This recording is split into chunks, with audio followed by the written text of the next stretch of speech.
hommikut, head kolleegid, konservaatorid, tudengid. Mul on hea meel teid tervitada ja mul on hea meel, et me oleme saanud oma seminaripäevaks sellise kena renoveeritud auditooriumi ja ma hea meelega annakski kõigepealt, enne kui ma ise siin teiega pikalt igasuguseid jutte rääkima hakkan veel, sissejuhatuseks ja tervituseks sõna Krista Arule. Ole kena.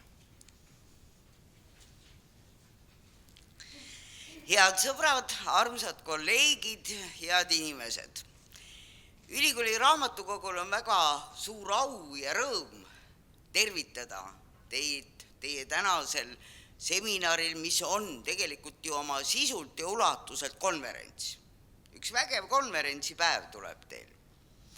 Minul isiklikult on olnud see au ja rõõm teist paljudega koos töötada, näha, kuidas te igapäevaselt oma tööd teete ja see, mis mind alati nii Kirjandusmuuseumis, Rahvusarhiivi juures, Eesti Rahva Muuseumi juures ja veel paljude teiste puhul on üllatanud, on see iga konservaatori väga sügav eetiline hoiak.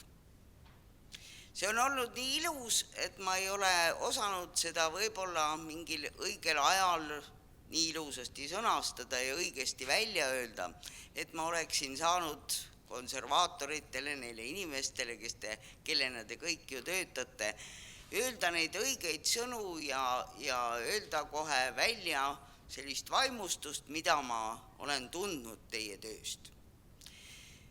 Ja ma tean ka seda, et olles võib-olla üksinda, kahekesi, kolmekesi, neljakesi omas asutuses, ei ole see teie igapäevane töö sugugi nii väga kerge. Ja ei ole kerge olnud mitte sellepärast, et raha on vähe ja vahendid pole alati need kõige paremad, tahaks ikka ju paremat, te teate ju, mis on see kõige parem. Aga võib-olla sellepärast, et alati pole teistes, kellega te koos töötate, jätkunud igast osakonnast seda mõistmist ja seda teadmist, mida see teie töö ikkagi tähendab. See teie töö ei ole ju kunagi ühe eseme või raamatu või ka suurema asja korda ja ilusaks tegemine. See on sellele artefaktile hoopis järgmise ja edasikestva elu andmine. See on osa sellest kultuurist, mida te oma mõistmise ja oma teadmistega tahate hoida ja mitte ainult hoida, vaid ka jagada. Ja sellepärast, et ei ole alati olnud ja jagunud küllaldased seda mõistmist, oleme me kõik kaotanud aega ja oleme võib-olla teinud vigu. Ma mõtlen praegu eelkõige administratsiooni poolelt, mida oleks saanud vältida. Aga olles alati optimist, usun ja loodan ma seda, et see mõistmine ja arusaamine teie töö tegelikust tähendusest, kultuuri ja hariduse seisukohalt, see kasvab ju iga päevaga ja kasvab tänu sellele, et te nii visalt ka kõige raskematel aegadel olete oma asja ajanud, oma tööd teinud. Võib-olla ma eksin, aga mõeldes siin teie igapäevasele tööle, tundub mulle, et see tugi, mis võib olla, kui te üksinda või kahekesi oma tööd teete, jääb igapäevaselt oma asutuses puudu, on teile tulnud just läbi selle oma konservaatorite ühingu ja läbi selle oma seltskonna kokkuhoidmise.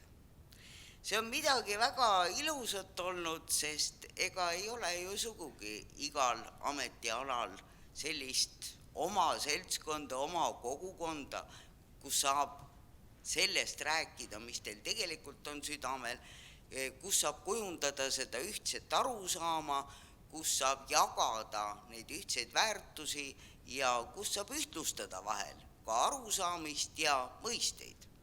See on väga suur asi, et teil on selline oma ühing, et te suudate seda teed koos käia ja tahan teile soovida mitte ainult tänaseks ilusat ja mõttetihedat päeva, vaid tahan soovida, et te tõesti edasigi hoiaksite seda omavahelist koostööd, seda ühist meelt ja koosmeelt, sest teie igaühe tegevus on oluline, aga kõige olulisem, see, mis kõlama jääb ja see, mis aastate ja aastakümnetega edasi kandub, on see kõige teie kõikide ühine püüd ja ühine arusaamine, see ühine kultuuritunnetus, mis tegelikult aitab edasi meid kõiki. Nii et ilusat tänast päeva, aga jõudu ja jaksu oma ameti hoidmisel ka kõikideks järgnevateks päevadeks ja aastateks. Aitäh!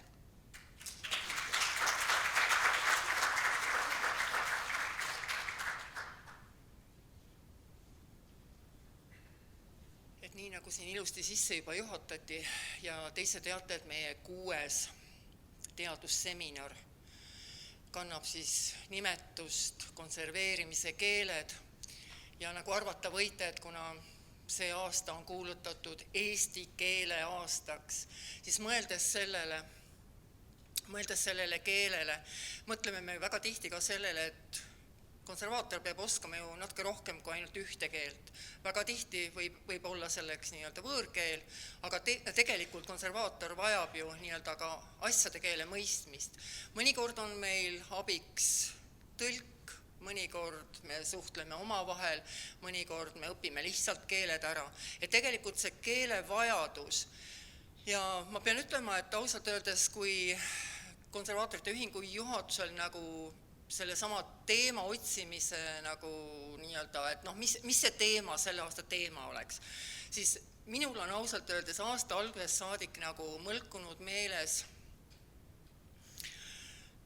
Kristjan Jaak Petersoni oodist pärit sõnad, et kas siis selle maa keel laulutuules taeva poole üles ei võiks tõusta igavikku. Ja muidugi võiks ja kas konservaatorite keel tegelikult ei peaks seda sama tegema. Et kui mitu tuhat inimest laulis suvel selle nii-öelda laulukaare all, siis tegelikult mis siis, et meid on vähe.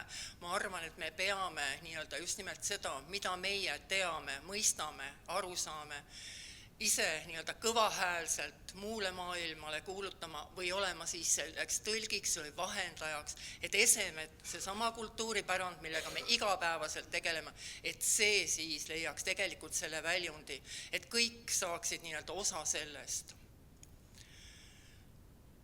Kohe annan ma päeva modereerimise üle meie moderaatorile, aga ennem veel ütlen ühe sellise praktilise teadmise just nimelt Tallinna rahvale. Buss tagasi väljub kell 6 Vanemuise alumisest parklast. Me ei lähe kuhugi siia väikestele tänavatele pimedasse bussi otsima, me läheme Vanemuise alla suurde parklasse. Nii, aitäh ja Kristjan, ole kena. Tere päevast ka minu poolt, austatud Kristo Aru, kolleegid, tudengid, konservaatorid, sõbrad. Et mul on au siis meie 6. teadusseminari siis teha selliselt, et need kõik ettekanded asjad jookseks ladusalt ja kõik oleks väga rahul. Räägin mõne sõnaga siis meie päevakavast. Meil on siis, nagu te kuulsite, et buss läheb ära kell 6. Tartut kartma tegelikult ei pea, mis sest, et pimedaks läheb, kõik on hästi. Et meil on päris pikk päev ja selle päeva siis poolitab meil lõunapaus. Enne lõunapausi on meil siis 3 ettekannet. Võiks seda kokku võtta kui Pallase gigantide ettekanded siin, et raudvara siis. Ja pärast lõunat on meil 3 ettekannet pluss siis üks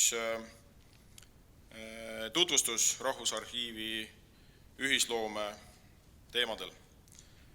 Nii et päev tuleb väga sisukas ja ja kõigile peaks olema siis seda teemat, mida te tahate teada. Siis kõigil peaks olema kavad. Kavadest te saate siis ettekannete üldsisu ja ettekannete siis tegijate tausta kohta teada. Siis korralduslikult see, et kõik peaksid rääkima siis mikrofoni, kuna meil tänane siis teadusseminar siin salvestatakse nii helis kui pildis ja küsimuste puhul sama lugu. Mul on käsimikrofon, mida siis küsija saab kasutada ennast tutvustades ja küsides siis küsimuse, mis teda siis vaevab. Ja küsimuste esitamine siis me võime teha selle, et see on iga siis ettekande lõpus, aga kui esineja ütleb, et võib kohe vahele küsida, siis me võime ka nii teha. Et see on täiesti siis ettekande tegija otsustada.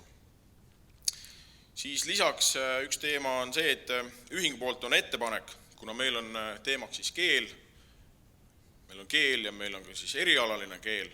Ja erialalises keeles on tihtilugu selliseid väljendeid, sõnu, termineid, slänge, mida kasutatakse võib-olla ühes muuseumis, ühes ringkonnas, aga teised ei pruugi sellest teada. Siis minu käest saab paberi, mille peale te saate kirjutada siis enda jaoks põnevamaid või siuksed, mis teiste jaoks võib-olla on teadmata siis need väljendid. Et me kogus lõunast need kokku ja enne lõpetamist kuvatakse need siis ekraanile ja me saame üle vaadata siis, kas on midagi uut, mida me seni ei teadnud. Nii et olge julged siis panema kirja neid väljendeid ja asju, mida te siis arvate, et oleks vaja ka teistel teada. Ja päevan paberid siit laiali. Siis, mis veel? Tundub, et kas küsimus on kellegil päevakorralduse kohta või mingeid ettepanekuid? Ei vist, kõik on väga rahul. Väga hea. Siis lähme ettekannete juurde.